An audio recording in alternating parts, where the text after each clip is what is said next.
makalipas ang 15 taon, pagkatapos niyang mamatay sa Tiandang Mountain. Sa kanyang pagkabuhay, ay nakita niya ang kanyang sariling statwa, noong siya ay emperor pa. Sa kasalukuyan siya ay isang estudyante sa isang paaralan ng martial arts.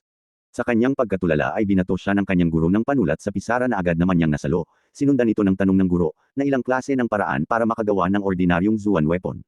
Tulala pa rin ang ating bida, at imbis na sagutin ang tanong ay pinagmasahan pa niya ang katawan ng kanyang guro, at ikinumpara sa katawan ng isa sa 10 emperor, na si Red Lotus Empress.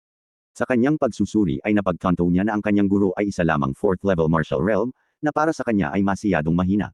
Nagulat ang guro nang maramdaman niyang nagawang sukatin ni Li Yunxiao ang kanyang lakas, kahit na ito ay estudyante pa lamang. Hindi na niya ito pinansin, at nagpatuloy sa kanyang tanong na kung ilan ang paraan sa paggawa ng ordinaryong Zuan weapon. Sa isip-isip ng ating bida ay isa itong pangbatang tanong, para sa kanya, sapagkat siya ay isang 9th class refiner noong emperor pa siya. At ang 9th class refiner ay ang pinakamataas na level sa pagiging refiner. Sinagot siya ni Li Yunxiao na mayroon 48 na klase ng paraan para makalikha ng Zuan weapon. Nagulat ang guro, ngunit nagtawanan naman ang kanyang mga kaklase, sapagkat nakasaad sa libro na kanilang inaaral, na maroon lamang na 36 na klase ng paraan sa paglikha ng Zuan weapon, ayon sa samalat ng libro na si Master Yang di nakilalang expert sa paglikha ng mga weapon.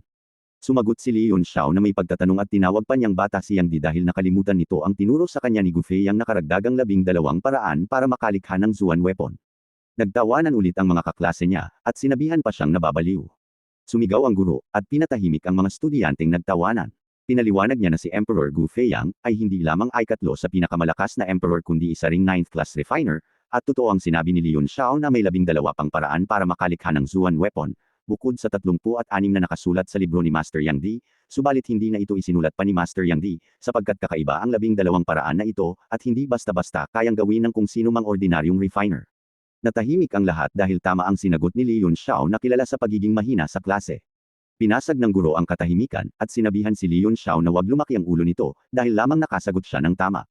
Nagtanong ulit ang guro ng isang mahirap na tanong, at kapag nasagot ito ni Li Yunxiao, ay pahihintulutan niya itong kahit hindi na pumasok sa kanyang klase, at ipapasa niya na lamang ito. Ang tanong ng guro ay bakit kailangan lagyan ng Sky Crystal Sand ang proseso ng paglikha ng weapon. Nagulat ang lahat dahil ang tanong ay mahirap sagutin, ngunit para kay Li Yunxiao ay madali lang ito. Sumagot si Li Yunxiao na ang crystal sand ay hindi naman daw talaga kailangan, pero naging kailangan na daw ito, dahil hindi magawa ng mga ordinaryong refiner ang pagsamasamahin ang mga kasangkapan sa paglikha. Sumang-ayon ang guro sa sagot ni Li Yunxiao at nagtanong ulit na kung bakit yung ibang refiner ay nagkakamali pa rin at hindi nakakabuo ng weapon kahit na gumamit na nito.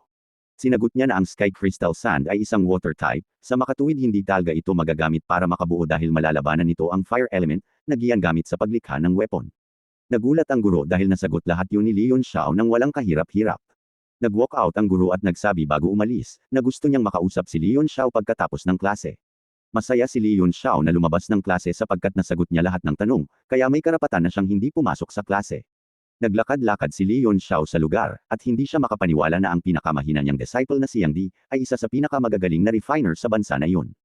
Napag-alaman niya rin na si Yang Di ang nagpatayo ng statue na nakita niya kanina. Natuwa siya dahil marunong magpakita ng respeto si Yang Di sa kanya. Pagtapos niyang maglibot ay nakarating siya sa Alchemy Tower, at saktong-sakto naman dahil nang niobserbahan niya ang kanyang katawan ay hindi ito nasa maayos na kondisyon, at masasabi mo talagang basura pa sa basura ang kondisyon ng kanyang katawan. Pumasok siya sa Alchemy Tower para hanapin ang kanyang disciple na si Yang Di upang masolusyonan ang kondisyon ng kanyang katawan. At kung magiging maganda ang lahat ng kanyang plano, ay sa loob lamang ng ilang taon ay maibabalik niya ulit ang kanyang dating lakas, noong siya ay si Emperor Gu Feiyang pa. Gamit ang kanyang kaalaman at mga karanasan bilang Emperor, ay susubukan niyang higaitan pa ang kanyang dating lakas, at aakyatin ang pinakamataas na level ng martial arts sa mundo.